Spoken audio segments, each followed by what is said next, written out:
Hello, everyone. Welcome to our, I think it's the 10th lecture in the PIL course series. I really don't think I need to introduce today's speaker. It's Claude Alvarez, who's the director of the Goa Foundation, which has really done so much work with so much success to protect Goa from the worst kind of environmental damage over, I think, more than 3 decades, if I've got that right. Um, this is ranging from sand extraction, destruction of forests, damage of coastline, illegal mining, violation of building laws, pollution, and destruction of water bodies, and the list just goes on. So I won't dwell further on that. I'll just mention again for those of you who may not have read his email today that although the topic is listed as how to draft demand for justice letters, actually, Claude will be speaking on much broader range of subjects, principally on how to efficiently go about seeking justice um, uh, from the government and from the authorities. Um, so he's, as I said, had so many decades of experience, and he's learned how best to approach things. Seeing as how the administration often tries to kind of dodge taking the necessary action, and how best therefore to approach to avoid such dodging. So without further ado, Claude, I hand over to you. Yeah, thank you, Karan. I'm a little bit worried about that coconut tree behind me. Is it going to fall on me or something? It looks very, very suspiciously placed. How Goa should look. Yeah. So, but we shouldn't have that much of anxiety at the same time. Now, this subject that I'm going to talk about today is basically about making your impact on the system. And we have a constitutional system. I mean, you go to many other countries in Africa, you go to South America, you go to China, you got many other places. They don't have what is known as a constitutional system. We have a constitutional system, and there are balances, checks and balances between different sectors of society, government, and things like that. And there is an interaction between all these players. And it's not that the government is up there and we are below, and the government runs whatever it wants to do, and whenever it hurts us, then we complain. That's the old mode. When we were under the British from 1857 to 1947, that is nearly 90 years, we had what is known as the colonial method of development. The colonial method of development was largely what suited the mother colony, which was England at that time. And all the orders and laws and the structure of governance was dictated by the mother country.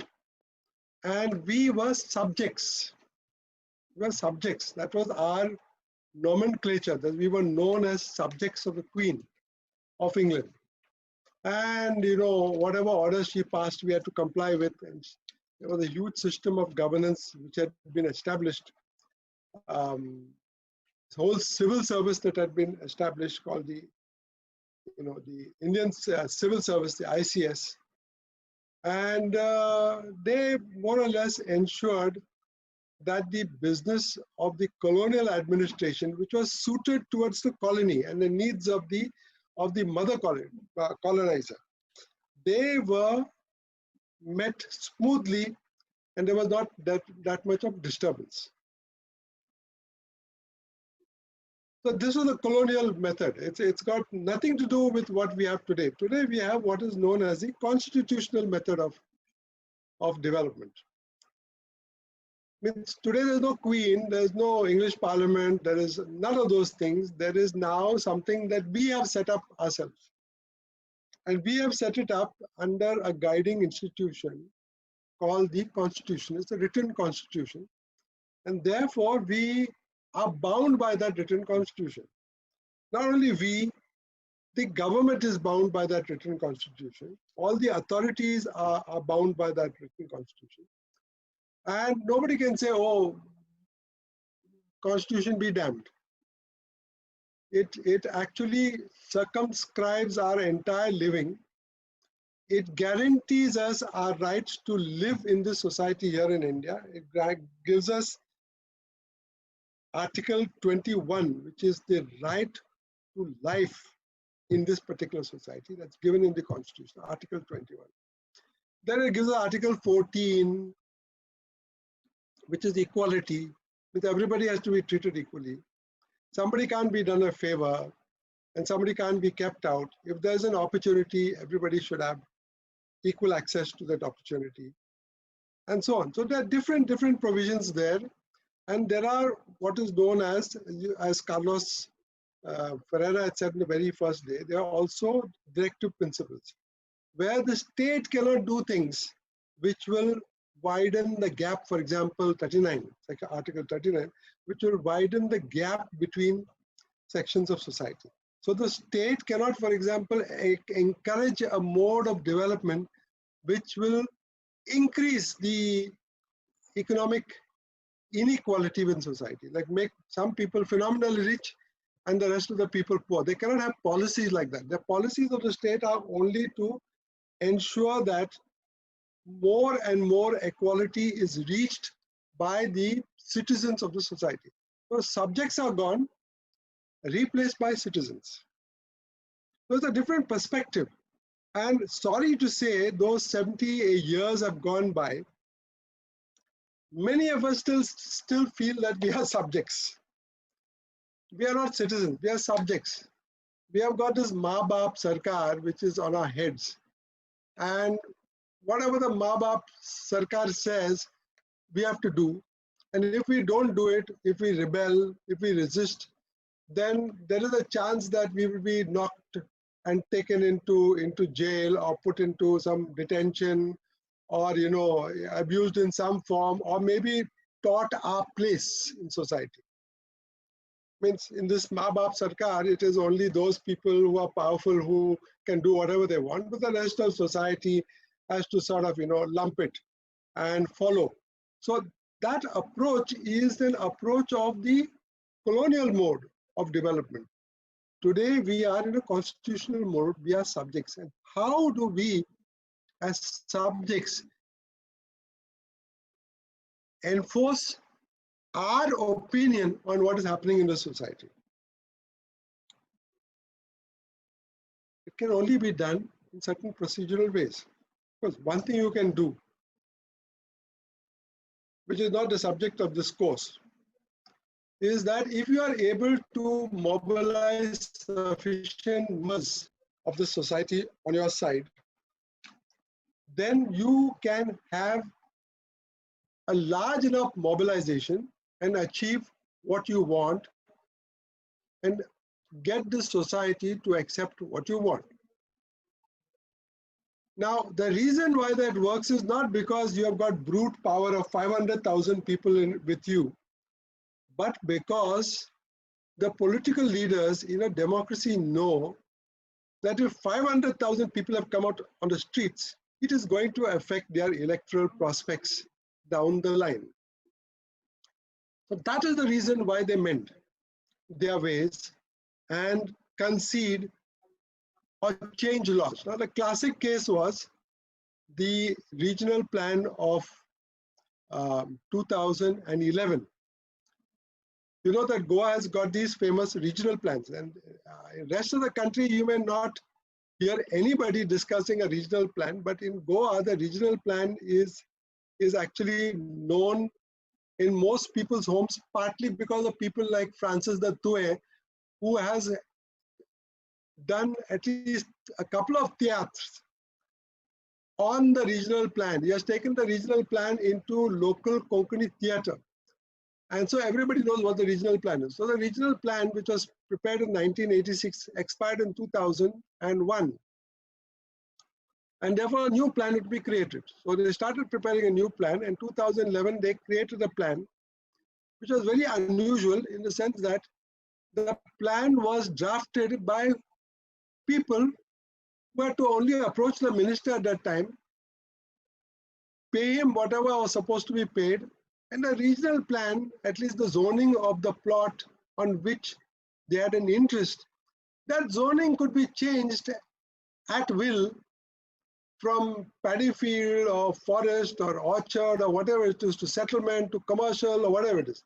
So they drew the regional plan just as the people wanted it. I mean, whoever wanted it. I mean, if a lot of people want something, it is not necessarily the best for society, because all the desires of people are not necessarily in public interest. So, for example, somebody in the middle of 500 hectares of paddy field, somebody wants to put up a commercial building.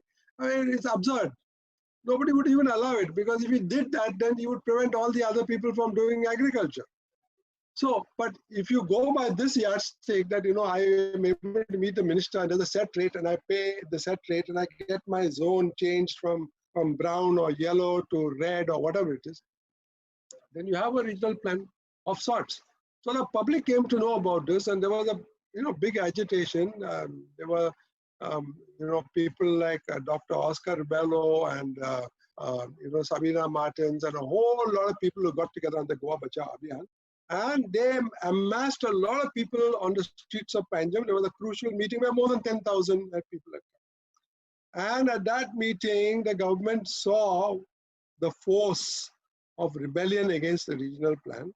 And the government itself caved in. And the government said, okay, if you don't want the regional plan that has been drafted, we are going to withdraw it. So they went to then they found that they could not withdraw it because the law did not allow them to withdraw a regional plan. So they went back to the legislator, got the Town and Country Planning Act amended to enable them to denotify a regional plan which had been notified. And then they did that. And finally, they set up a task force with Charles Correa and with Edgar Ribeiro to do a new plan. Now, that is one example that I'm giving you of an instance where no letters were written, no writ petitions were filed, nothing was done. It was just large-scale, massive voicing of protests, which was successfully engineered by the groups protesting the regional plan. And as a result of it, the government order, which had notified the plan and brought it into law, that government order was rescinded by government itself. A law was changed to enable the government to do it. And finally, that regional plan was thrown to the winds. And another regional plan was created. So that shows you the power of rebellion. And is another classic case, if you remember, is the case of Jessica Lal, the murder in Delhi in a bar, where Manu Sharma was, the son of a very important politician in the then government at that time. He wanted somebody to serve him. This Jessica Lal was at the time at the bar, and she refused, and he shot her point blank with a gun.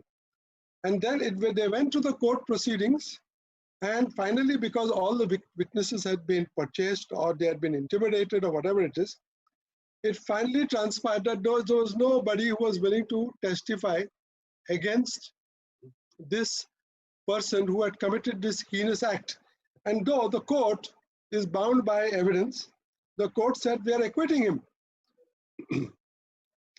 Now, that act of acquittal, that's on the criminal side. What I gave you on the regional plan was on the civil side. On the criminal side, there was again a huge mobilization. Do you remember people coming to the gateway, to the India Gate with candles in the middle of the night, and the media and the TV and all created a huge rebellion. Finally, what did the courts do? The courts reversed the decision of the judge and put it back on tracks for a fresh hearing.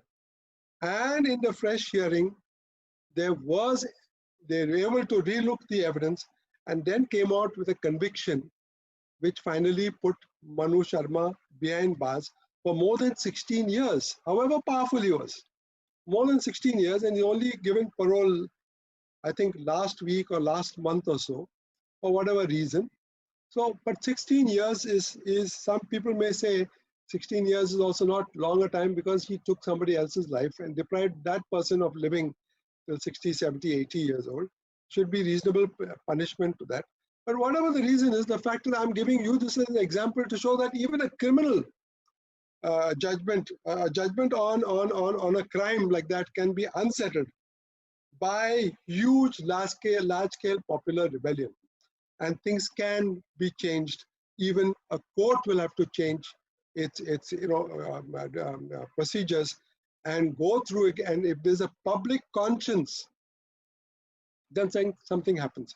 The same thing happened with this Nirbhaya case, where the law was changed eventually to demand the death penalty for people who rape. And that was again huge mobilization all over the country, sense of disgrace, a sense that the judiciary and the courts were not doing enough. That's when the people of this country, what they call the first three words in the constitution, we the people, they come back and they say, look, the system that we have set up is not working to our satisfaction. We are coming back to restore the rule of law, the common sense rule of law. And we want things done, and the politicians who are in command of government bloody well do it.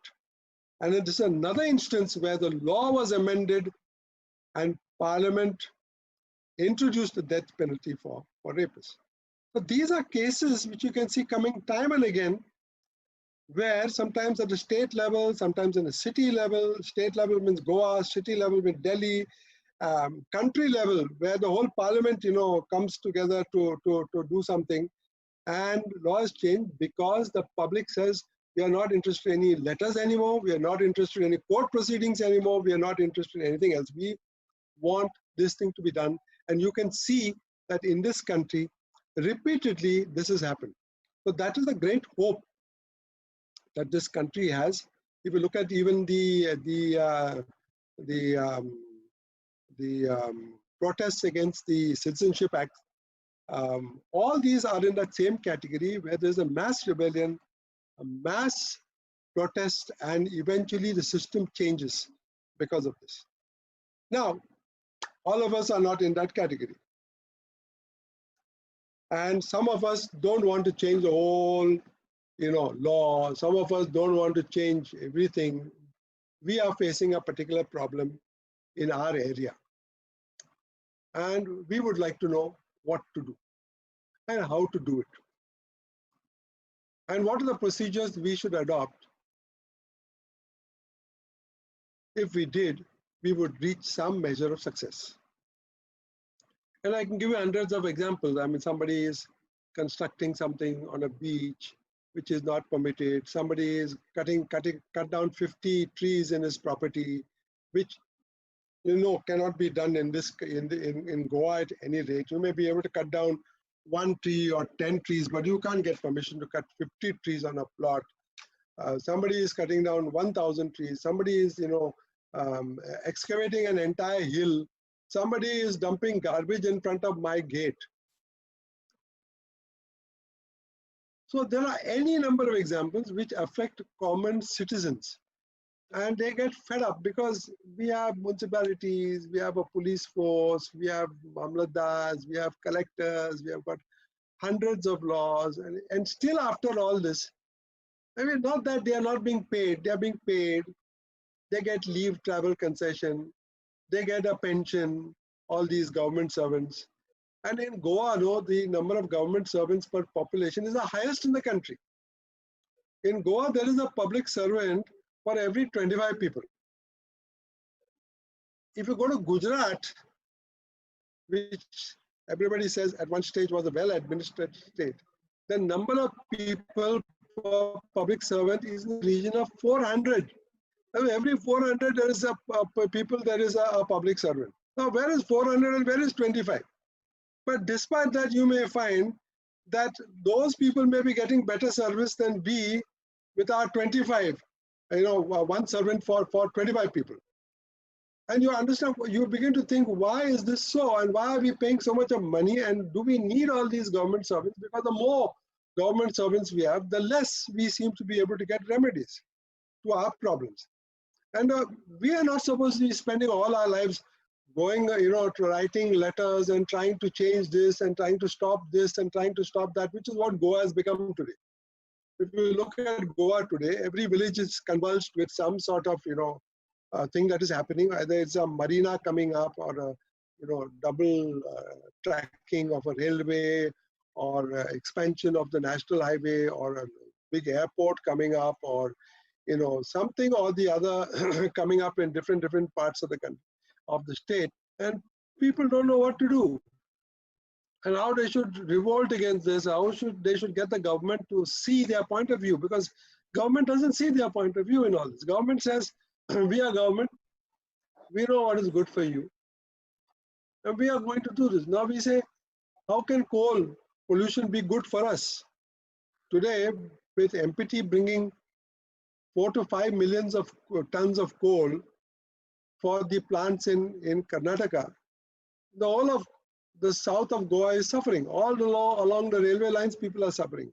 Now they want the wildlife in the Mole sanctuary also to suffer, because they want to increase the railway line, they want to increase the road width and everything, so that more trucks can very easily go to these places from the MPT port and so on. But the government says, we know what is good for you. How do we resist that? And how do we fight back? And where do we begin? That all comes back to the citizen taking some action. If you're not willing to take any action, if you're not willing to do something yourself, I mean, you are educated, you've got a BA degree, you've maybe got a PhD degree, you are an MBA, you are an IIT or whatever it is. But at the same time, you are so timid that you say, no, I don't want to do anything. I'd rather suffer everything, but I will not identify myself. I will not come out in the press. I will not come out anywhere, because I don't know how to deal with all these pressures. I don't want to have enmity with my neighbors. I don't want to be, in trouble in my village, because there are gundas in my village and they will try, be set upon me or something. Then we normally suggest, then there's nothing you can do. There's nothing you want to do. You are willing to suffer and be a victim for the rest of your life. Nobody can change that. Nobody can come and fight your war for you. It's your own battle. Something is happening in your village. You don't like it. You are willing to swallow humble pie and take it. Well, there's nothing further we can do in the matter. What if you say, no, I want to do something? And what are the ways in which you can do it? Now, this again, this country in that sense is an extraordinary society in terms of the possibilities that it affords to citizens to make an impact on the system. You can't get this in many others. You try to do this in China, you will be in a lockup within 24 hours, and there's no chance that you may be able to come out. That's another population of 1.4 billion people. But there's not much choice that anybody can do anything there without getting the stick on his head. You go to many other Gulf countries, go to Saudi Arabia, you go to Iran, you go to many other places. You can't do even 5% of what you can do in this country. This is the original liberal country. It's even better than the United States in many ways, because suppose you had the rebellion against the regional plan in the United States, and you created a lot of chaos in the streets, and you didn't allow the society to function, or you had a big mobilization of 10,000 people, and the whole of city of Panjim got jammed. The National Guard could have been called out, and they would have dealt with you. So just bring the National Guard and get them to shoot you all down. This country, you can't do those type of things. This is the only liberal, truly liberal country on earth where, because of the democratic procedures installed after 40 to 50 years of resisting British rule, those who set out our constitution at least had a chance to debate for more than 10 years what type of constitution we would require. And they brought out a very remarkable constitution, which is not there in any other part of the world. Now, it may be looking at one stage may look very complicated, but on the other hand, it's also fairly simple. And you don't have to read the constitution from beginning to end to know what are your rights and what you can do. But the fact of the matter is today, every Indian citizen is equal in terms of every other Indian citizen to be able to participate democratically in this process called Indian democracy. And the clearest example of this is if you are above the age of 18, you can go and vote for whom you want as your leader in your area or in your constituency. This choice is not there for more than 75% of the people of the planet. It's there for you. And therefore, it's about time that you say that if this is the power of the Indian citizen, then why are we in a state like this? And why have we not recognized these powers? And why have we not used them to improve the society, to improve democracy, to improve? Why do we only keep on complaining in the taverns and say that, yeah, this fellow, these guys are 40 thieves, they are no good people, they are never going to be interested in what we want, they're only interested in money, they're only interested in corruption, they're only interested in manipulating votes or whatever. Why do you want to complain? You can do it. If you are a literate person, you can sit down and you can look at what is happening in your area. And you may find that, I don't know how to do it by myself. So let me find 3 or 4 people who are equally willing to do things. And we can form a small circle because we can support each other.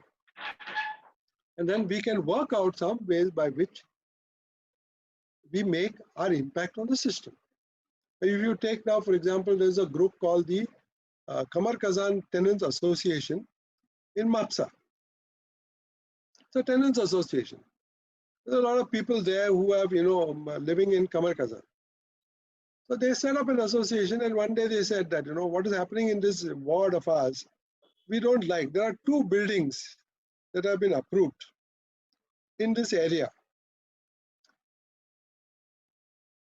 This area is a residential zone, but 2 buildings have been approved. Both these buildings the plots have been owned by people from Delhi. They have been given permissions to put up 2 commercial buildings in this area. So they said, how is this possible? The width of the road does not allow a commercial building. And a commercial building, any building above 24 flats, as per the Pollution Control Board, must have a sewage treatment plant. If the building doesn't have a sewage treatment plant, it must have adequate parking. There's no parking outside the building. Excuse me, the camera is gone off. Just tell Roshan. It's okay, Claude, it's okay. It's okay, you can hear me because, I heard the camera clicking and it's on here, but I was wondering whether it clicks. So I thought that it had decided to shut down because this SLR cameras, after a certain time, they get overheated. Yeah, so fine, we continue. So these guys came to the Goa Foundation and they said, see, we have written all these letters. We have written to the ODP, we have written to town planning, we have written to the Mapsa Mudpur Corporation. How do they give these permissions and what do we do? So we looked at the plan and it said that this is an Article 14 violation. Everybody in this area is allowed to build a settlement of maximum 1.1 plus 2 stories. Now here are 2 people who have been given a permission to put up. One has been given a permission to put up 1.7 and another has been given a permission to put 1.4. And this is a settlement zone. So they said this is not possible. Common sense says this is not possible.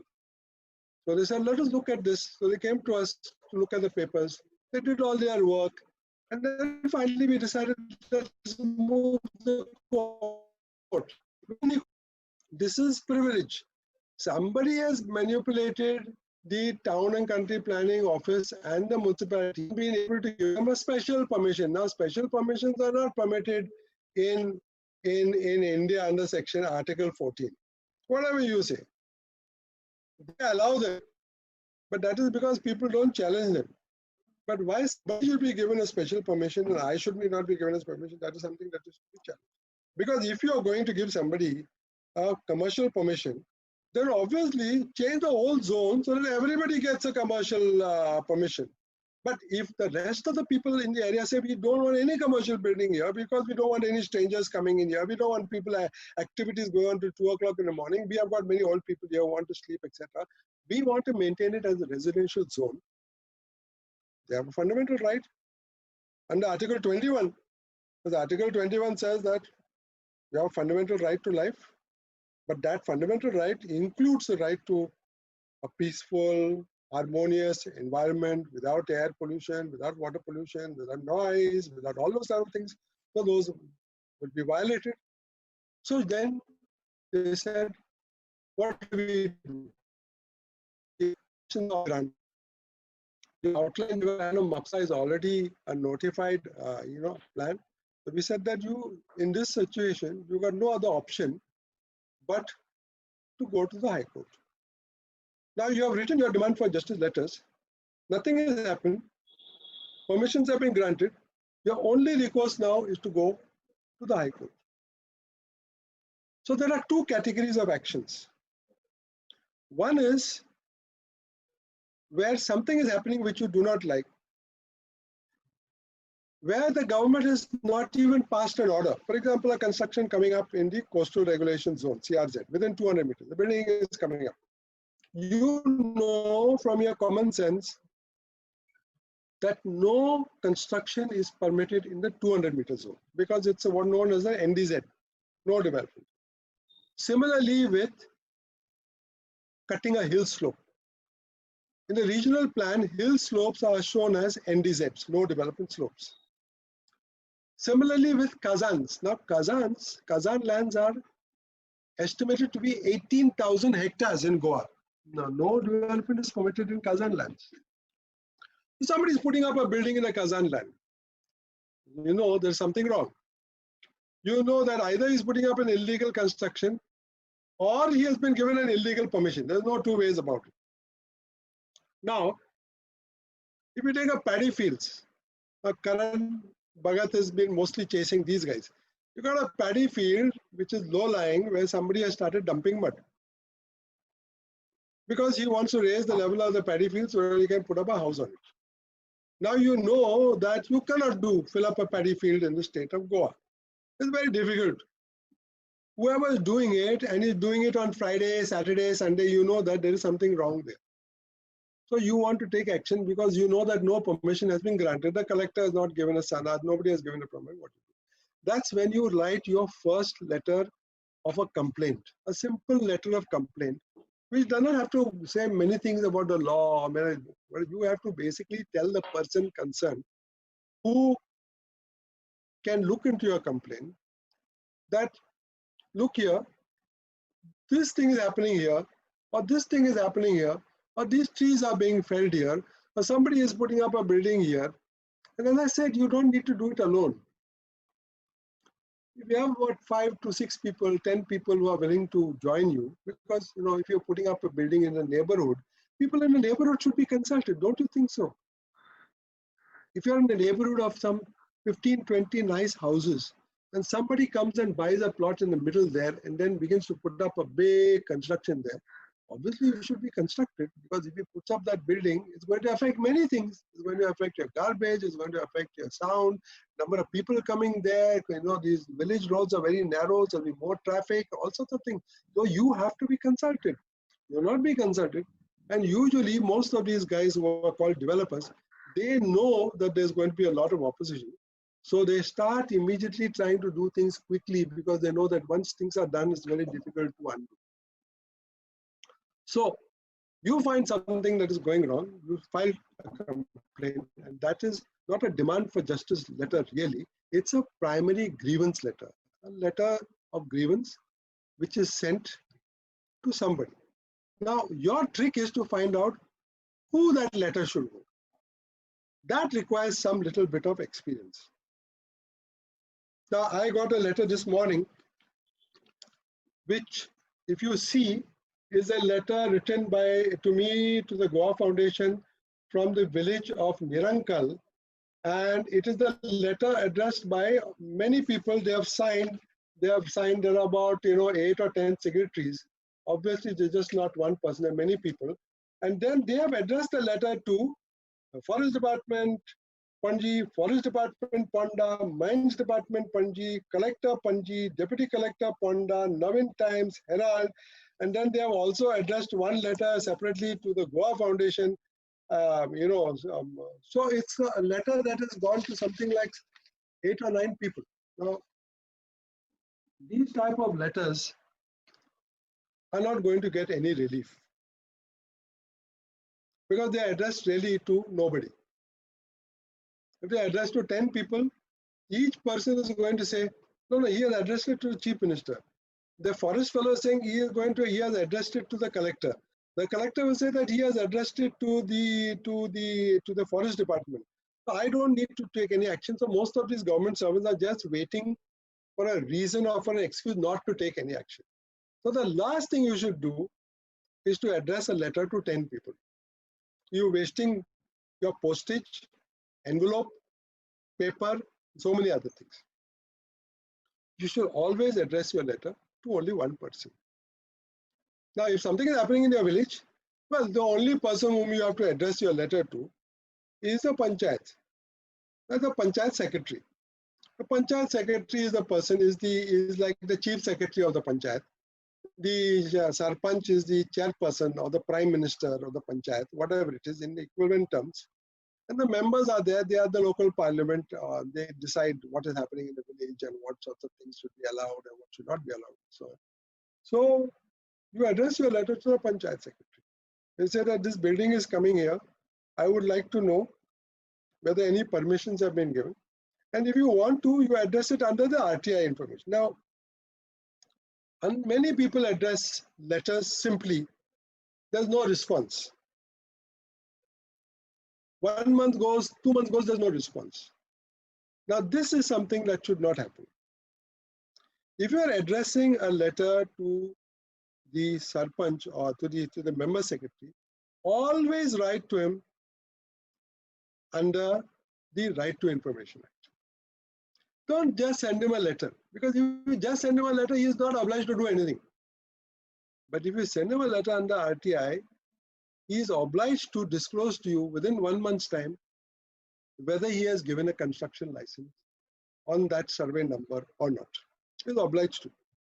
Now, you can go a step further. Most people write an RTI letter after they wait for 30 days. Now, they are very happy that you wait for 30 days. Because in 30 days, you can put up a building if you want to. So don't ever do a thing like that. If you are doing an RTI grievance letter, you ask for the file. Never ask for anything else. You write your letter, but you make a mention that I want examination of the file dealing with any proposed construction that is coming up on this plot. Now, for that, he doesn't require 30 days. If he is going to make a copy of a document that you want and send it to you and make you pay for it and all that sort of thing, that will require 30 days. Because he'll say it's not only your letter that I have to deal with. I've got a business, I've got to write the minutes of the panchayat meetings, I've got so many inspections to do, I've got this, that, and all that. So then, but if you're asking for a file and you go with a letter and 10 rupees stamp on a letter and you say, look, I want the file. I don't want anything else. You give me access to the file. Then he can't tell you I require a month to locate the file. The file will be there in the premises. He doesn't have to do any work. He has to simply take out the file and he has to give it to you. He has to find a table and give you the file And you can then look at the file and you can see everything that's happening there, whether the person has got a town planning permission, whether he has got a conversion salat from the collector, whether he has got a construction license from the, what is the nature of the building that he is going to put up there, whether it's a one-story building, whether it's a small cottage or a hut, whether it's a unit which is going to produce wafers, and therefore there'll be the smell of oil all over the area. Everything will be in that panchayat file. So if somebody is doing a construction and there's no panchayat file on it, and there is no, if there's a panchayat file, there's no permission in it, it means that he's doing an illegal construction. Now, under the law, if somebody is doing an illegal construction and you complain to the panchayat, and the panchayat does nothing, there you got a surefire remedy, not of going to the High Court, but going to the director of panchayat. Well, director of panchayat says to stop an illegal construction, the panchayat is not stopping it. So you move effectively from one authority to, you don't go to all sorts of places. You go, you want to stop an illegal construction in your ward members are all opposed to it. You begin at that level, because unless you make the panchayat responsible for its actions, we will never have proper democracy in this country. According to us, the panchayat is the most powerful body in your life today. If you are living in the panchayat, even the prime minister has got no influence over your panchayat. What your panchayat does is solely in your hands. And if you don't like what the panchayat does, them by taking moves, like you can go above the panchayat to the director of panchayat and force the panchayat to do something that the panchayat is not willing to do because the ward member is a friend of the fellow, or because the ward member is bribed, or whatever it is. Nothing of the sort. You move above him and you get immediate action from the director of panchayat. Now, the director of panchayat is not willing to exercise a power which he is supposed to exercise because this person is not doing something. Then you go to the High Court. And you tell the High Court that this man is putting up this construction here. He has got no permission. I complained to this panchayat secretary, and panchayat secretary were not doing anything. I went to the director of panchayat. The director of panchayat didn't do anything. So I've come to you. So please stop the construction and please tell him to remove everything. That's when the High Court will willingly entertain whatever you have come with, because you will have shown that you took action first at the panchayat level, then you took action at the director of panchayat level, and then you came to the court. You didn't rush to the court straight away saying that. The court will say, but there are authorities established. Did you activate those authorities first? Did you write them a letter? Because the panchayat may not know that somebody is putting up a structure. You know, because it's the shoe is pinching you. So you got to go there and tell him. It's only then that the court will take action. So generally, the judge will ask you when you file a petition. You may have read the petition, he may have not read the petition. But generally, he'll ask you, did you inform the authorities? Did you write to the authorities that this was happening? And then, of course, you look very foolish if you say that, no, I didn't do anything. I've just paid a lawyer and I've told him, let us rush straight away to the High Court. So the lawyer is very happy because lawyers want business. So the more petitions they file, the happier they are. But that's not the most effective thing to do. And what happens is you overload the High Court. So the High Court is not able to hear the issues that it should hear, because there are all these small things that are coming up, which should be dealt with at the lower level. And you, by going to the High Court straight away, are actually seeing that the institutions set up by the Constitution are not functioning very well, because you are willing to ignore them. Don't ignore them. Take them to task. What is happening in this country is we are very much concerned with what the Prime Minister says, what the minister, central government person says, what the Chief Minister says, and what the MLA says, when actually we should be bothered about what happens at the level of the panchayat. Because that is where 80% of our decisions are being taken place.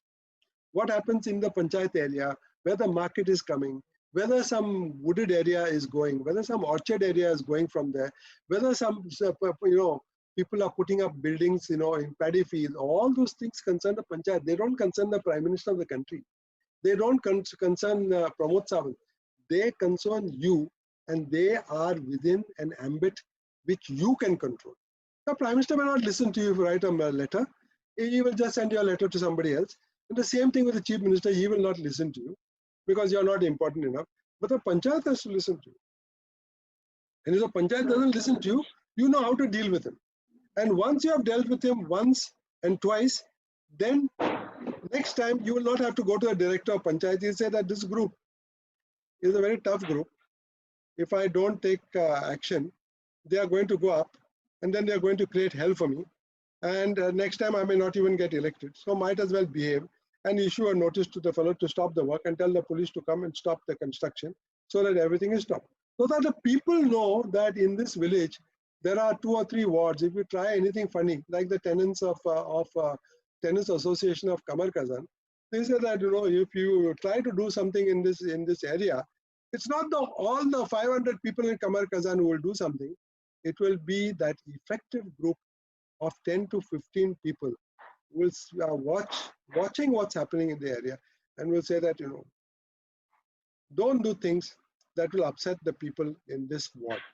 And if you do things, then you are going to run into trouble. Yeah. So this is the mechanism that you have. So you have to, very important thing to figure out is just like whom you have to address. Yeah. Oh, mosquitoes are biting me, but something is biting one of the speakers, one of the people whose mics have not been muted. You have to figure out. Now, one of the things that we are going to do today in the latter half of this lecture is we are going to do some homework, which many of the participants will have to do. And we are going to allocate departments to people, like the Town and Planning Department and the Forest Department and the Goa Pollution Control Board and all these, the Collector's Office and all. And you are going to, as part of your homework, you'll be given a department, or you can take a department, and you can then work with the anchor person who has been assigned this job. The anchor person is a law student called, and his name is Om De Costa. Now he is helping us with many of the things on this law course which you don't know about, but which you will get in subsequent lectures. And he is going to do a directory. Om, are you there on this? I think Om was supposed to join us today on this program. Om is there on this program as one of the participants. Has he come in? Om De Costa. Can you check whether he's in the if you go, I can't. I've got the gallery, the speaker mode. Can you see the gallery mode? He's there, Claude. He's there. So Om is supposed to be brought in as a surprise agent in this particular session. He is going to be the anchor point for a very interesting directory that we are doing. He has done a directory for example, of all the hierarchy of the civil courts in Goa and all the criminal courts in Goa up to the Supreme Court. So, which is the civil court in your area? What is the jurisdiction? Which court can entertain what, etc. All that he has done for the civil courts in Goa, from all the talukas and then going to the district level and then to the High Court level and Supreme Court level. All that has been done by him. And we'll be sharing that with you.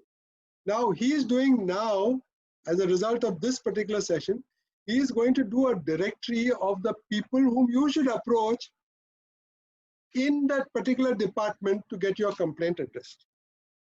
Now, for example, Panchayat. Very simple. It will be the Panchayat Secretary.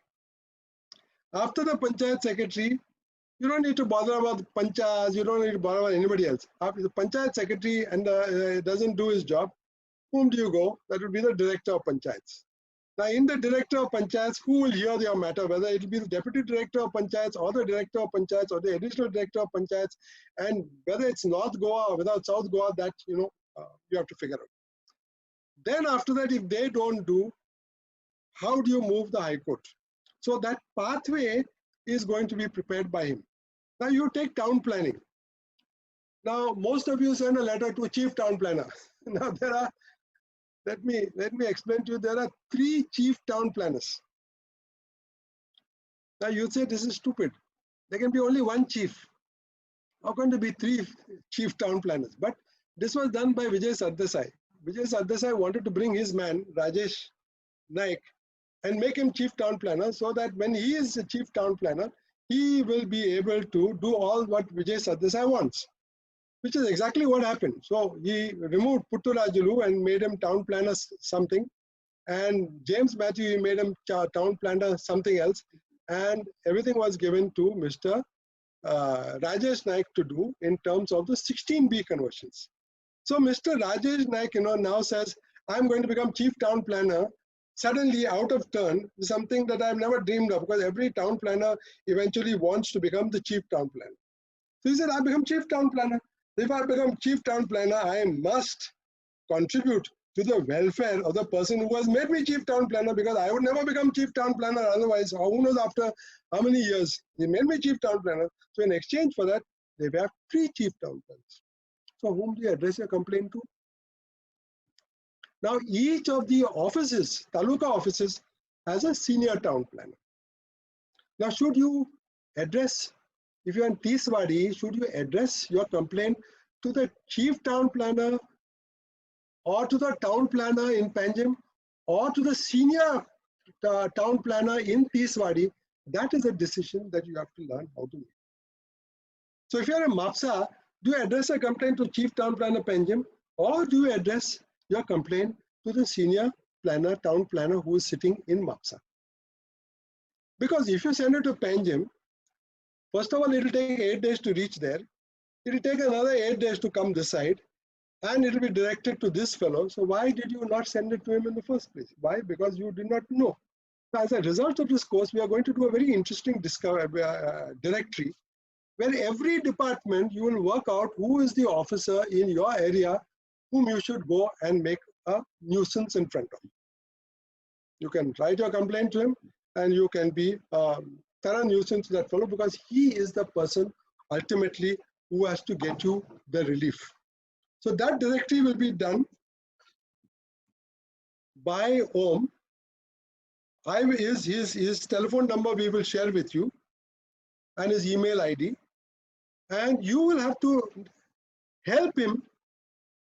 You have to literally help him in that particular area in which you are, to find out who is the person who will be the best to receive your complaint. So for example, if you have a town planning complaint, who is the best person? If you have a forest complaint, who is the best person?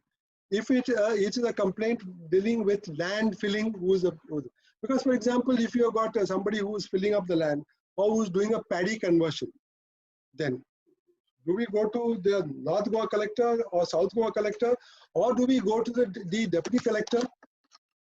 If we have a complaint of nuisance, whom do we go to? Do we go to the collector, or do we go to the sub-divisional magistrate in my area? Because he is empowered to pass orders under section 133 CRTC to remove all nuisances. So you have got to identify who is the specific person to whom you have to address your complaint. And if you have wrongly sent your complaint, then the chances are you'll be sitting at home, the complaint is sitting somewhere, and nothing has happened. If you have sent your complaint to the correct person, chances are that that correct person will create a file on your complaint. That file will become subject to RTI.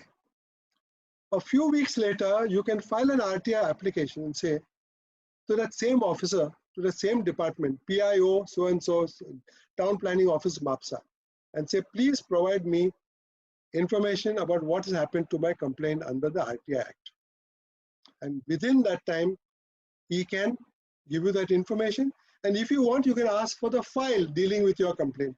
And then you will get all the bazaar open in front of you to see whether the officer has done nothing, or whether he has done something, whether he has written a letter to somebody, whether he has sent a direction to somebody, you will come to know.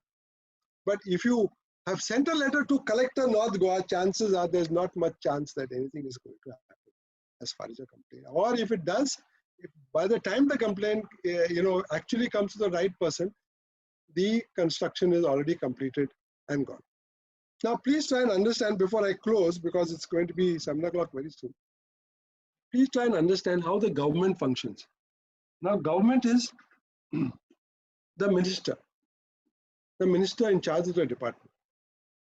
After the government, there's a secretary who represents the administration, the bureaucracy from the government side. These two people are basically, you could say, government, but there is a third person who is not government, but he is a lineman, means he is the department of that particular government section. So if you have, for example, a mines ministry for mines, the minister for mines and the secretary mines, what the secretary will be sitting in the secretariat. You won't be sitting anywhere, you'll be sitting at the secretariat. They will be in charge of the policy matters relating to the to that particular issue, whether it's mines or planning or panchayat or whatever it is. But there is a line department which is the department where there is a director, the director of mines and geology, the director of health, public health, the director of this, the senior town planner, who may be the equivalent of the director in his department and so on. Now, all your complaints have to be dealt with generally at that level of the department. You send a complaint to the secretariat, it's going to get lost. Send a complaint to the department, and the person in the department who will actually look into your complaint. And your complaint should be very, very simple. It should relate the facts of what you want to communicate and what action you want. You don't need to bother about law, you don't need to bother about anything. You just need to set out that this person is constructing or this person is cutting here something, he has got no permission on the law, you have got to stop him, otherwise action will be taken against you because you will be complicit in this action because I've communicated to you while he is doing the complaint, I've sent you photographs, and you have not done anything. That means you are part of the problem and not part of the solution. So when you draft that letter of yours, don't make it 10 pages, just one page, because nobody has got opportunity to read. It should come on his mobile phone. And he should say, okay, 2 paragraphs on survey number so-and-so, somebody is putting up this, and it's in violation of the, he doesn't have a sanat, he doesn't have a panchayat license, he doesn't have town planning, he doesn't have this, but he is putting up. Now, somebody has to take action on it. If you write to the senior town planner, the town planning department will have to take action because under section 17, somebody cannot fill up a paddy field. If you have written to the collector, who is the deputy collector in your area, then he cannot do anything unless he has got a sanad under the land revenue code. If it is to the panchayat, well, he cannot put up a construction without panchayat license. So there are just 3 or 4 people all within your area who have to take action. Don't write to anybody else. There's no point. You're simply loading the system and nothing is going to happen. Now, once you have written that and still nobody does, then you finally prepare what is known as a demand for justice letter, which is basically the same thing as your complaint. Same thing as your complaint. But you say now that I'm going to court.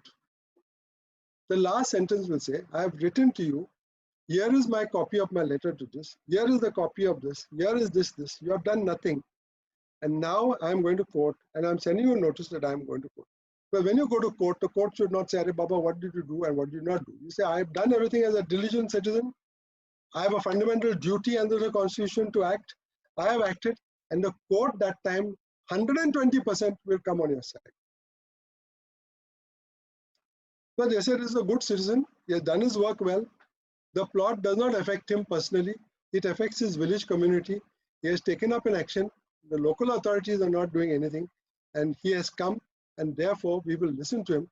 Because anybody who violates law, anybody who violates an act of parliament, an act of the assembly, or any norms, rules, guidelines which are in force, you can go to a court of law and get a remedy.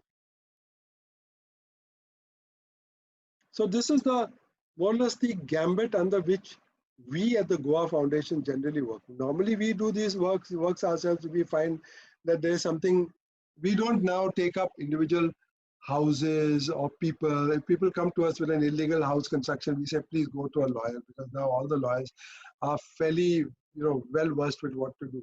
But if there is a very huge issue like Madai Wildlife Sanctuary, 3 big projects, we know that any individual may not be able to do it. Then we come and take up those cases and try to work our legal expertise to see that we get some substantial relief in those particular cases. But in most other cases, we ask. But as there is my experience that in many cases, once you take your action, there is an intelligent officer who will take action and who will bring to a halt, everything to a halt, and you will feel happy that you have done something. But in other cases, nothing may happen. In that case, you have to move ahead. But you have to move in a particular route. And if you move in a particular route, you activate, all that. It's like, if you are sitting like me now on a chair, and I sit 8 hours a day, then many things don't get activated. My arteries and veins don't get activated. My circulation doesn't get activated. After 30, 35 years sitting in this position, I have circulation problems. Similarly, in democracy, you don't work the various things that are given to you under the Acts of Parliament, Acts of the Assembly, constitutional amendments. You don't work those things. These things become very brittle. And when you want to work them, then they say, oh, it's paining, I can't do it, it's too difficult for me, I'm getting palpitations. No, if you keep exercising yourself, you walk, you run, you keep your circulation, you walk 10 kilometers a day, then you're in tip condition, your system is in a very good condition. So similarly, if you are all the time keeping your panchayat and all the people within your taluka exercised, your democracy is also functioning much better. And then the fellows there will say that previously we used to come to the office at 10 o'clock, log, and then go because there was no work to do. There were 50,000 letters, but they were all addressed to so many other people that we felt we didn't have to do anything. Now they will change because they'll say, Salah, every time we go to office, there are at least 10 people there who are insisting, why have you not taken action when you are supposed to take action? Because you are the person who has to take action when you have not. So we have come to see you, we have come to insist that you should do so. So this is the way you can make the system work effectively in your favor. And I don't see, sometimes you may fail, but very often you also succeed. Because the system wants constant stimulation. And what you've got to do is provide that stimulation. So I'll keep myself open now to questions because I think I've reached 7 o'clock. No? And yeah, Claude, would you like to read the chat yourself, or would you like me to read out the questions to you? Well, I've got this big screen in front of me, and I'm just looking at the chat for the first time. Okay. How much time should we give to the panchayat before you move to the director of panchayat? See, the issue is how soon that guy is going to put up his construction. If you have written to the panchayat and the panchayat is not willing to act within 24 hours, you can go to the director of panchayats. Because the whole thing is to give them a chance. If you get 1 week's time, then in 1 week's time he'll get this cement mixers and start putting a slab and all that sort of thing. Don't wait for that. You want that thing to stop there and then. You move the secretary, he doesn't do anything. Next day you move the director of panchayats and say, I've called the secretary, he's in league with this guy, and he is not. But you've got to do everything in writing. But remember, forget about legalese. Simple, right. I went to the panchayat yesterday, complained. I gave him photographs. His construction has got no permission. He is not willing to stop it. You please stop it because under Panchayat Raj Act, director of panchayats is empowered to stop it. And he will issue that order by the evening. He doesn't do anything because it's a construction. And the purpose of the illegal construction is to beat all the authorities. Because this is the way illegal constructions are done in the state of Goa. Do it in such a way that you beat everybody. You put up your building and then nobody is able to touch it because by the time then afterwards they say, what is the use? The building has come.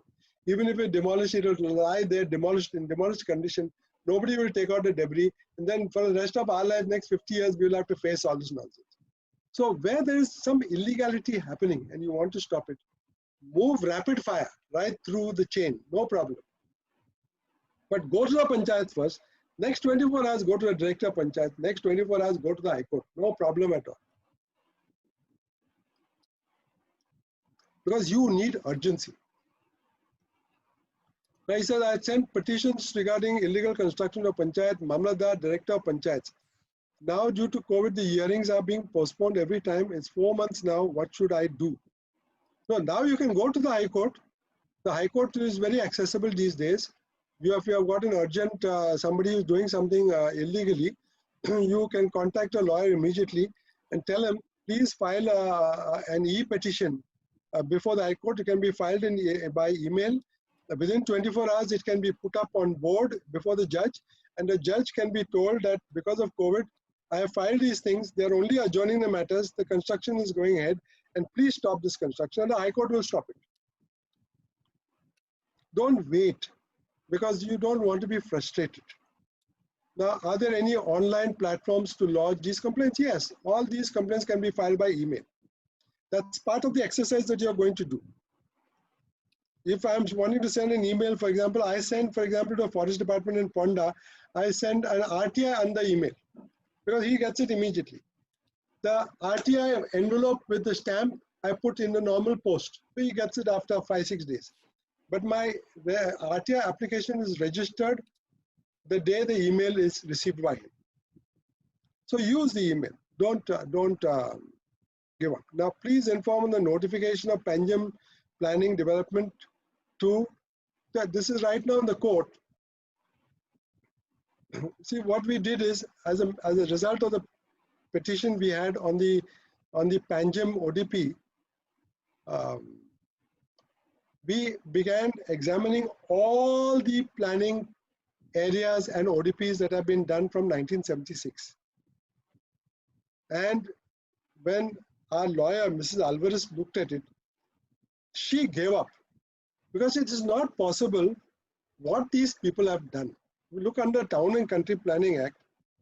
They have created planning areas, then they have cancelled planning areas, then they have amalgamated planning areas, then they have cancelled those, then the same planning area has been bifurcated into 2, then 5 of them have been joined together. And you know why this has all been done? It's all been done because you want to accommodate a new chairman. Who is the new chairman? The new MLA who has joined your party. And you have to do him some favors. So you disband the PDA, you create a new PDA. Now this is what has happened in the case of the Greater Panjim Planning and Development Authority. Because Mr. Montserrat said that he was very polite and gracious not to stand against Parikar. So they humored him by they created a new planning authority, which is Talegaon and parts of Panjim and Bamboli and all. And they said that, okay, now we give this to you. Now, whatever happens there is in your control. If somebody wants even an occupation certificate or a completion certificate, he has to come to you. So this is my way of honoring you for not standing against our MLA and allowing him to be elected without any serious check. Now he said, but you have not given me the whole of Panjim. I want Panjim as well. So what they do, they said, okay, you want Panjim as well, Town and Country Planning Board, which is headed by the same person, that we cancel Panjim and we give it to GPPDA. So it became part of GPPDA. So now NGPDA does not have Panjim. It has got MAPSA and has got some few other places. Now tomorrow they want to give MAPSA to somebody, they'll create a new PDA and they'll give it to that guy. So this is how planning is being done. So what we have done is we have tried to challenge now the entire planning process. And the best way we thought of challenging it is by saying we don't want any more of these planning authorities. You give us our Panchayati Raj and you give us the Panchayats and let the Panchayats plan for the area. If the Panchayat Gram Sabha decides something, it is always, we have found, in favor of the long-term needs of the Panchayat. If only the Panchayat, there is always some danger. But if the Gram Sabha says, no, we are going to decide what is happening in our village, the chances are that something good will happen. I am not interested in this argument that Panchayats are corrupt. If you look at the corruption at the level of the government and at the central government, you forget about it. And you look at the corruption of the corporations, which actually owns several economies today, then there's no comparison whatsoever. I prefer to go by the 9 panchayats whom I know, and I can put pressure on them to see that something is done in favor of the interests of the village. So notification has been issued, Panjim has been put in GPPDA, and it's going on. If you want to know what's happening, you can come and look at the petition. Now, does one have to start court cases in junior courts before approaching the high courts? No, you don't have to. If you are going for a violation of law, something where a law is, you go to junior courts, civil courts. If you have a civil dispute, Roshan is building a house. Uh, in order to build a house, he has already encroached on my property. I have a dispute with him because this property is mine. How can he put up this? So I go to a junior court or a senior court, depending on the value of the property. All that we are going to show you when we give you the directory on courts. So you can't go to courts are meant for a specific, but they are dispute resolution mechanisms. Like criminal court is meant for people who commit crimes. Now, writ jurisdiction, the administration, the various departments that are set up for government to function, these are not disputes. These are things where somebody who is supposed to do something is not doing something. Parliament has created a law. They are supposed to do it as per the law. They do it in another direction. So you want to challenge that. You can't challenge it in the assembly because you're not an MLA. So you say that, okay, I will challenge it my way. I will file a complaint. I will go to the High Court instead. And the High Court will look at me because the High Court is bound to implement the law. That is the role of the High Court. The civil court doesn't have that. The civil court basically try to go on evidence and try and resolve the dispute between two parties or three parties or four parties or whatever it is. They will do all these type of things. So don't mix up. There are different jurisdictions. And we go to High Court to largely because our fundamental rights are affected. We don't go to High Court for disputes which take place in junior courts or senior courts and then come up to the High Court in appeal. That is a separate function of the courts. I am talking in a PIL course. It's a public interest litigation course. We are talking about environmental issues which are all part of our right to life under Article 21. And how do we get these enforced? And these deal with the quality of life, with the buildings in our area, with the garbage in our area, with the sound in our area, with the wildlife, with the birds, with the water resources, with somebody being allowed to build a well in my area. All these are public interest issues because they involve the public as a whole. If you've got a private issue, go to a civil court and get it resolved there. And that is something we are not interested in because that is not part of our terms of reference. Now, are there any chance of inspection of the under RTI regarding mining operation going on in that respective village panchayat? Of course, if there is a mining operation, see, why do you want to look in the village? The mining files are in the mines department. So if anybody is doing any activity of mining like quarrying or whatever, that department has to have a file on him. You go to the department and say, please give me the file for this mining that is taking place in this area. And he has to give you the file. Now you open the file and you look at it and you see whatever you want to look. Chances are that if a mines department has given a license, the chances are that they may not have given it to the panchayat. Because the mines department is authorized to grant a mining lease in a village.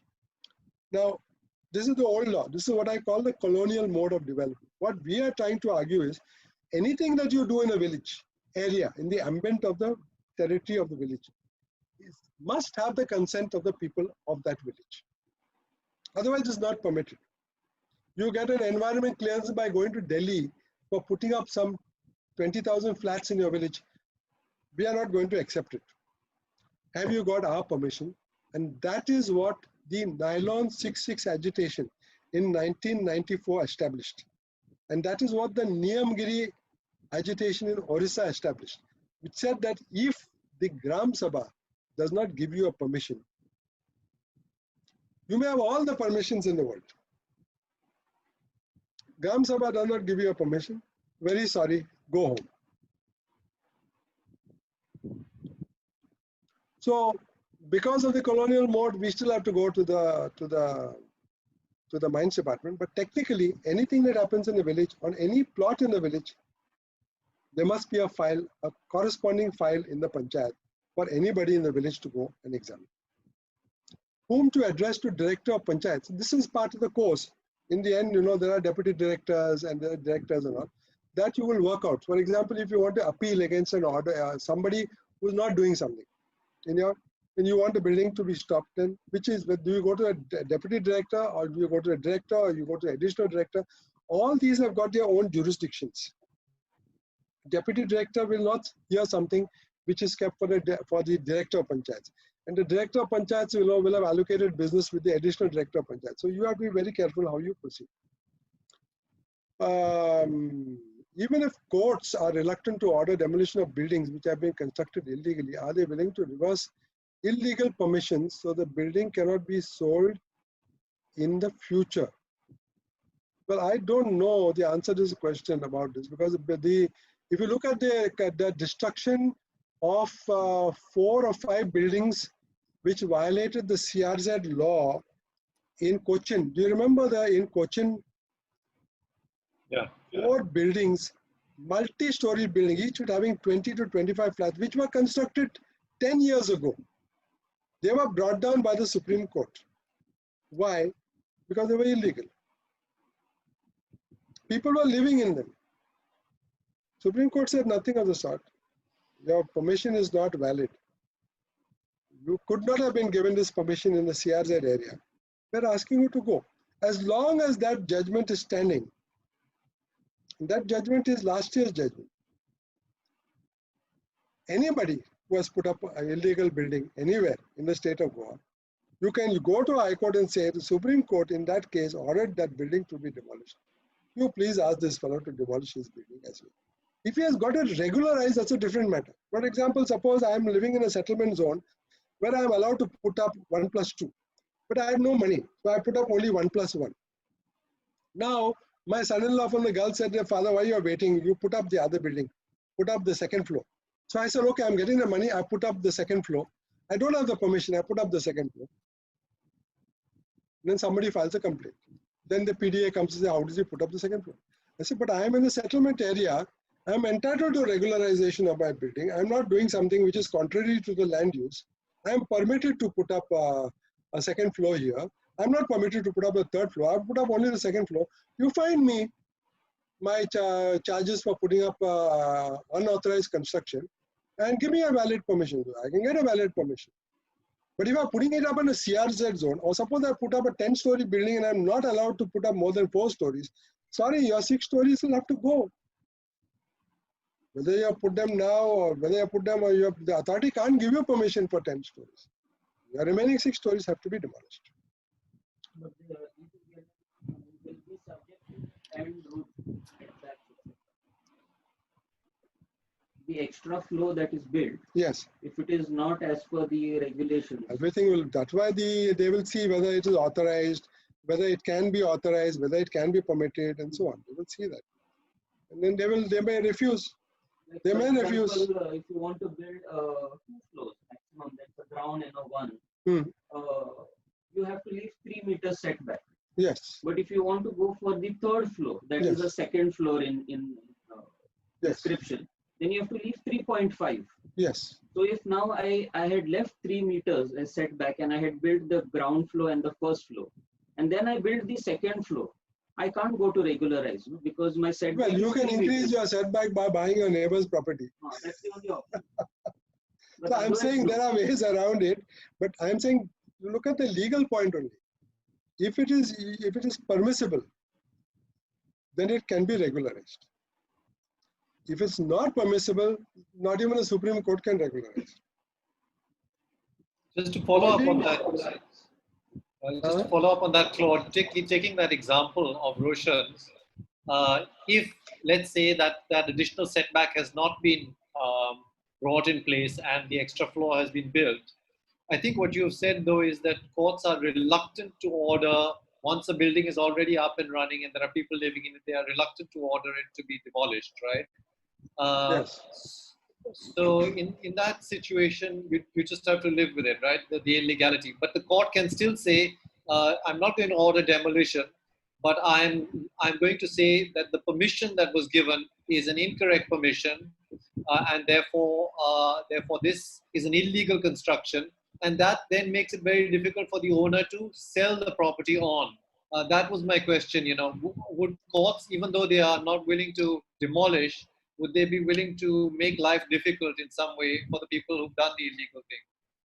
I don't know how it's possible, because if a court declares a building as illegal, then there's no other option but to demolish it. So they can't declare something as illegal and let it stand. They would have to order demolition, because the court is a constitutional court. It is bound by law. It is bound by rules and statutes. It can't just say, oh, like, somebody wants to put a restaurant in a residential area and somebody files a complaint. And the court will say, in a residential area, how can you put up a restaurant? So you take out your restaurant from here. That's how it is. The court can't say, oh, you have put up a restaurant. There are people who will want to have to eat. At least they'll be benefited by getting food in the night. Other people can come here and all that stuff. They can't give those reasons. They say, you have put up a thing in the wrong place, take it out from. That's how the courts go. It may be sometimes they will look. But didn't you say they're still reluctant to order demolition where people are occupying the building for several years? So how do they get away with that? The demolition order will come, but you know what happens? It comes after 10 years. Because the court has to hear the matter. No? So what the court says, you have already put up a building, there are people living in it. Okay, let the matter come up in regular course. So it will come up in regular course after 10 years. Our case against the Marriott Hotel came up after 22 years. But there are cases like that. Because the other side can keep on frustrating. And in the end, you find that the petitioner himself has died. The complainant has died. Nobody is there to prosecute the matter. But those things also happen. So don't go for those. You try and use the environmental principle. This is what we were taught by the High Court. Don't go for nitty-gritty things. Don't go for a small thing like, he doesn't have a half a meter setback. Go for substantive environmental reliefs where the court will be willing to help you. You say, for example, this fellow has put up 24 flats. Now, as per the rule in force, he has to put up a sewage treatment plant. You don't allow him to operate the building till he gets a sewage treatment plant. Now, that fellow has put up 24 stories, but he doesn't have a sewage treatment plant. He doesn't have even a place for a sewage treatment plant. So you punished him? No. That's more than enough. Not only have you punished him, you have punished all those other fellows who are putting up 24 flat buildings and who don't have a sewage treatment plant, because they'll be warned. They'll say, might as well don't do anything here until we can put up a sewage treatment plant, because that is the rule. And only then we will proceed. So look as to how you can improve your environment and how your actions will help the environment. For example, if somebody is put up a building and is putting up an additional floor, he is not going to create much more environmental damage because he already put up 2 floors. So, because the real damage comes when he's digging the foundations. And he has already dug the foundations. In the CRZ notification, you have this specific clause which says that if there's an existing plinth, he can construct on the plinth. Why?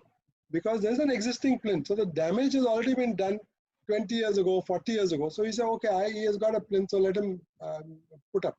But they'll say you cannot expand the plinth, because when you move to expand the plinth, you begin to dig more. So that is the criterion.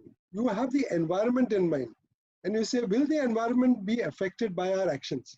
If it's not going to be affected substantially, I would say, damn it. You have to live with it. You have to live. These are all your brothers and sisters. They are all your neighbors. They are all, so work out some way by which, the environmental damage is contained. Not, you going there and needling everybody. Like the fellows who took the people who had constructed this, this illegal well in Asagaon. They took this illegal well in Asagaon to court. But that's serious environmental land. Somebody puts an illegal well, then he puts a bore well. Bore well, he pumps into the illegal open well. And from the open well, he is supplying water to everybody. Then a lot of farmers who have cultivated, they begin to give up cultivation because they say, how can we cultivate? All the water is going into his well.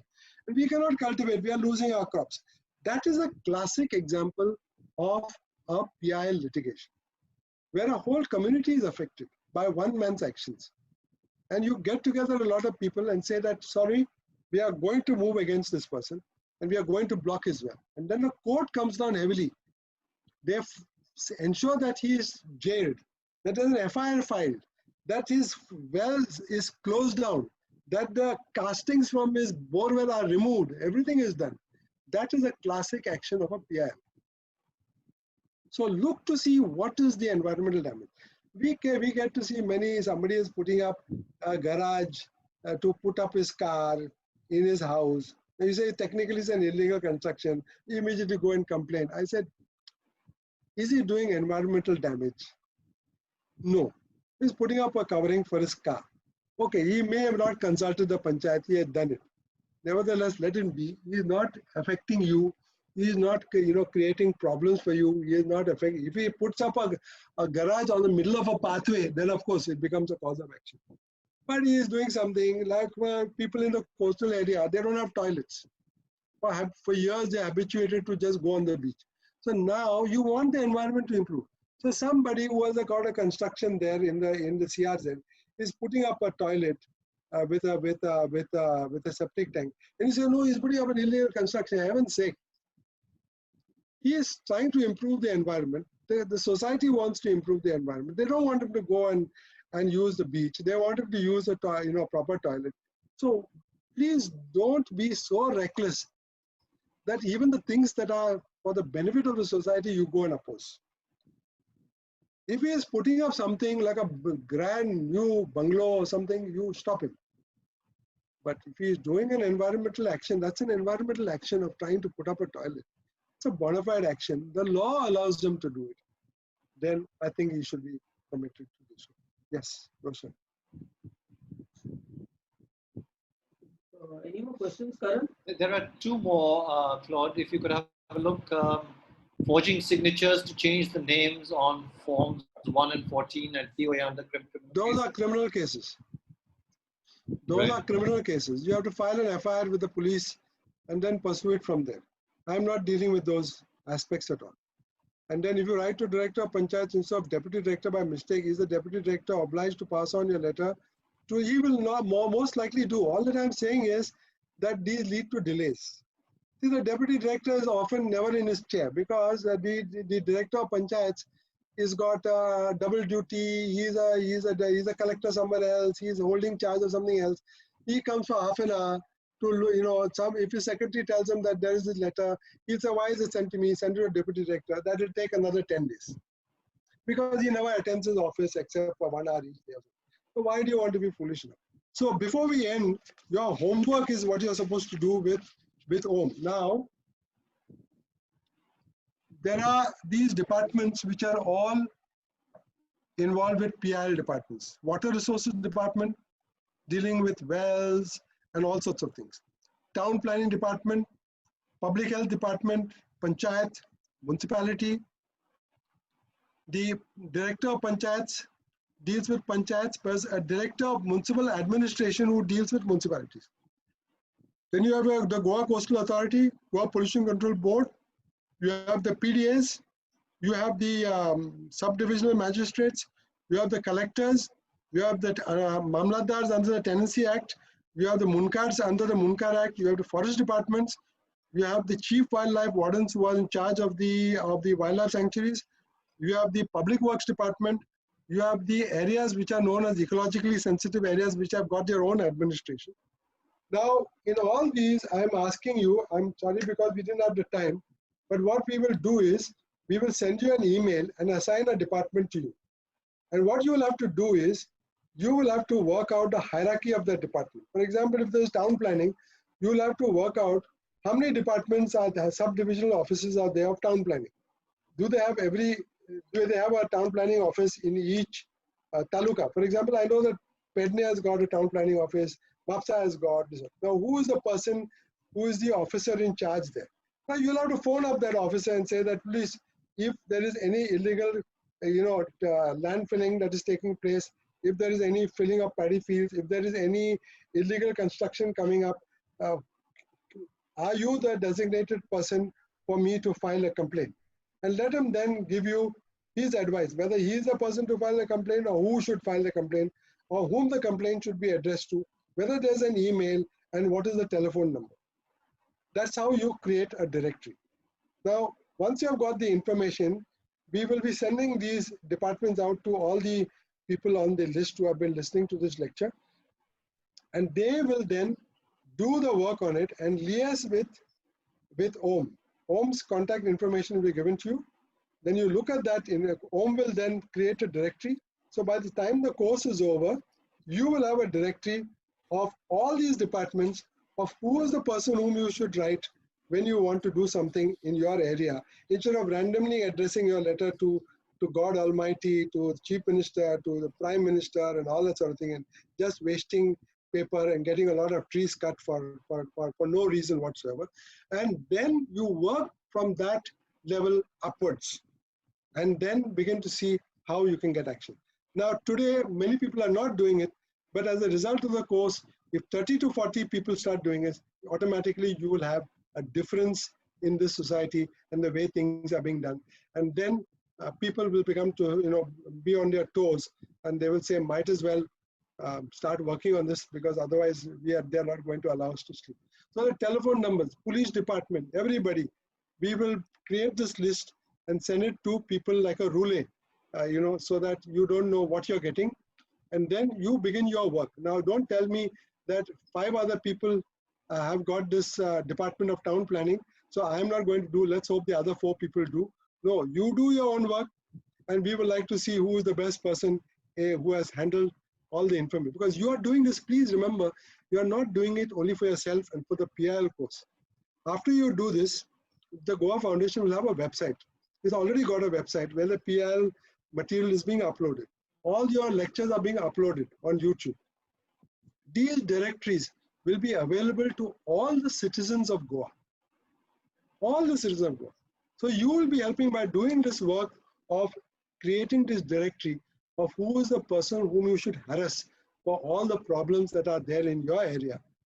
By creating that, you will be helping tomorrow somebody in Pedne who will know what to do when he is living in Pedne, or somebody in Sangay, or somebody in Kepe. He will know whom to approach. Instead of writing to somebody in Margao, he will say, okay, there is somebody here. I don't even need to write to him. I can go to that person, and I can go to his office, and I can go and talk to him, and I can tell him orally, and then I can write down my complaint and give it to him, so that he can take it. I can go and afterwards, harass him if required, phone him up and tell him, why have you not done this? The fellow is still constructing his building, and I've already filed my complaint. And if you don't do it, I'm going to now complain to your superior. So this is your homework which you're going to get. Next week, you're going to have Mrs. Alvarez talking to you about all this writ petitions that everybody keeps talking about. What they mean, and so on. And then the following Monday, Anamika will actually give you a problem so that you can actually prepare a writ petition, which you will have to draft and then send to us as a sort of exam to see whether you have understood. So as a result of today's lecture, we will be asking you to prepare a demand for justice letter, and then saying, in this particular department, you have to find out where it should go for most effective action on that particular letter. Then you send us your demand for justice letters. OM will have a look at them, and we'll check out whether they meet the necessary criteria. And then we will send you a criticism that your demand for justice letter did not contain this, or did not contain this, or this was, it is a very good letter that you have written, and you have addressed it correctly, and all that, so that you will improve your skills in writing to the various departments. Okay, is that enough for you guys for today? Great. Thanks very much, Claude. That was very helpful. And see you all on Thursday. Thursday. Right. Karan, are you doing the thanking? I thought that was it, Rushit, but thank you very much, Claude. Good night. Good. And Alice has brought the bag as usual. Oh, sorry. So sorry about that. Yeah. I would have preferred Banana Vadas, but anyway. Not difficult. So thank you guys. Thank you guys. Yeah. Thank you. Oh, the bag is lovely. Thank you. Thank you. I'm not happy. So, is it going well?